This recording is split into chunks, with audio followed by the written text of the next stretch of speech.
Assalamualaikum warahmatullahi wabarakatuh. Jumpa lagi bersama saya Sylvia Noviana NSPD Guru Sosiologi. Tadi telah kita simak cuplikan mengenai fenomena Citayam Fashion Week gitu ya yang telah viral belakangan ini. Nah, lalu apa sih kaitannya dengan video pembahasan kita kali ini? Eh, Pada kesempatan ini kita akan membahas mengenai perbedaan antara fenomena sosial, realitas sosial, dan juga fakta sosial dalam sosiologi. Mungkin teman-teman semua sudah tahu bahwa di dalam sosiologi ini kita membahas mengenai kehidupan sosial. Nah, ternyata kehidupan sosial ini ada tiga yang sudah saya sebutkan tadi, di mana di ketiganya ini adalah berbeda makna dan penjelasannya. Sebelum kita masuk ke dalam penjelasan yang lebih mendalam, jangan lupa untuk subscribe, like, dan share video ini terlebih dahulu supaya saya semangat untuk membuat konten sosiologi lainnya, begitu ya. Langsung saja, yang pertama adalah tentang fenomena sosial. Nah, menurut Immanuel Kant, ini melihat dunia sosial dari kacamata individu. Ya, jadi ada nomena dan ada fenomena. Nomena ini adalah sesuatu apa adanya. Sedangkan fenomena sesuatu yang sudah dipersepsikan oleh manusia ya. Jadi sesuatu yang sudah diberi makna atau ditafsirkan oleh manusia. Contohnya sendiri adalah teh manis itu sebenarnya secara objektif tidak ada. Teh manis itu baru ada setelah dicoba dan dipersepsikan oleh manusia. Oh, ternyata air yang dicampur oleh teh dicampur dengan gula atau madu itu manis, kemudian disebut sebagai teh manis, begitu ya. Itu adalah fenomena sosial. Kemudian yang kedua itu ada realitas sosial, teman-teman. Menurut Peter Louis Berger dan juga Thomas Lukman melihat kehidupan sosial sebagai proses dialektis antara eksternalisasi, objektifikasi, dan internalisasi, di mana dunia sosial ini tidak bersifat statis namun dinamis dan berproses, begitu ya. Kemudian ada dimensi realitas sosial, ada dua, yaitu yang pertama objektif dan yang kedua adalah subjektif. Objektif adalah kondisi yang ada di masyarakat, diterima oleh individu tanpa pengaruh pendapat pribadi.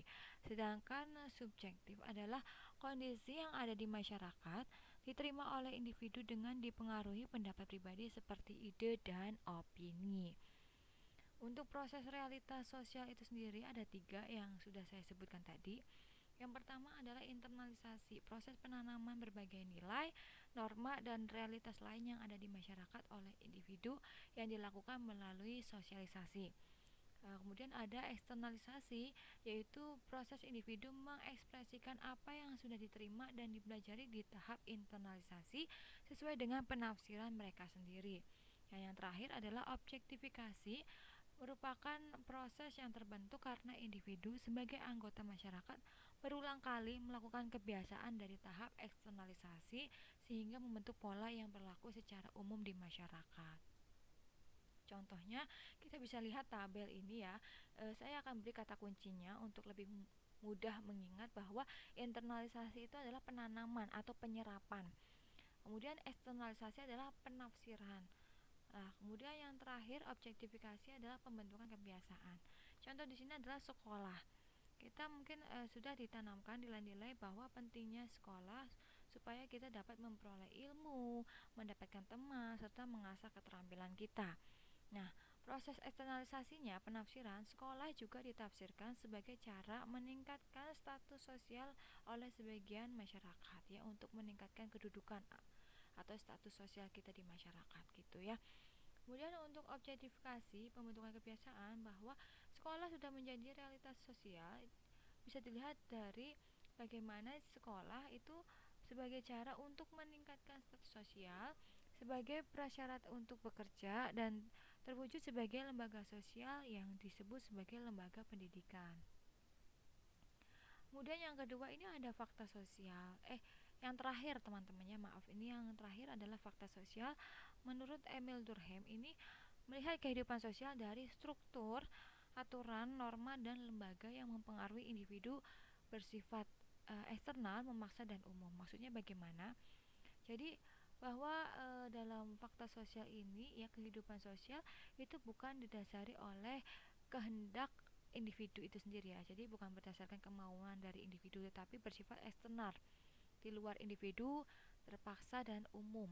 Contohnya adalah hierarki kekuasaan, wewenang, sistem peradilan, serangkaian peran sosial, nilai dan norma, pranata sosial dan kebudayaan, yang mana semuanya ini dikonstruksi oleh masyarakat ya. Jadi di luar dari kesadaran individu itu sendiri.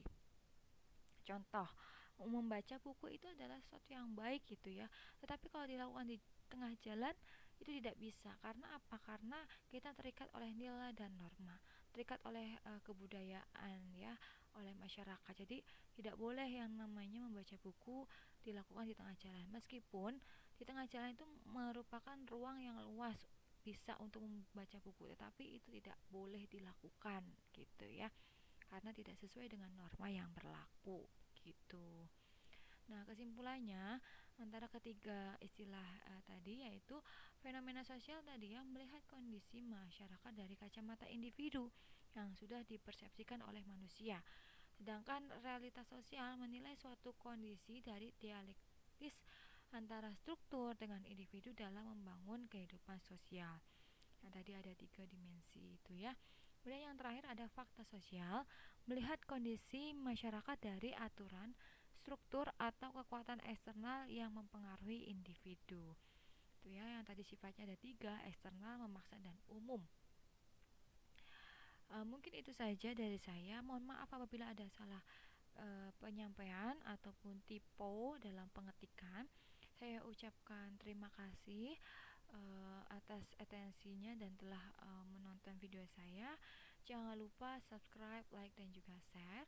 Saya tutup dan akhiri. Sekian, wassalamualaikum warahmatullahi wabarakatuh.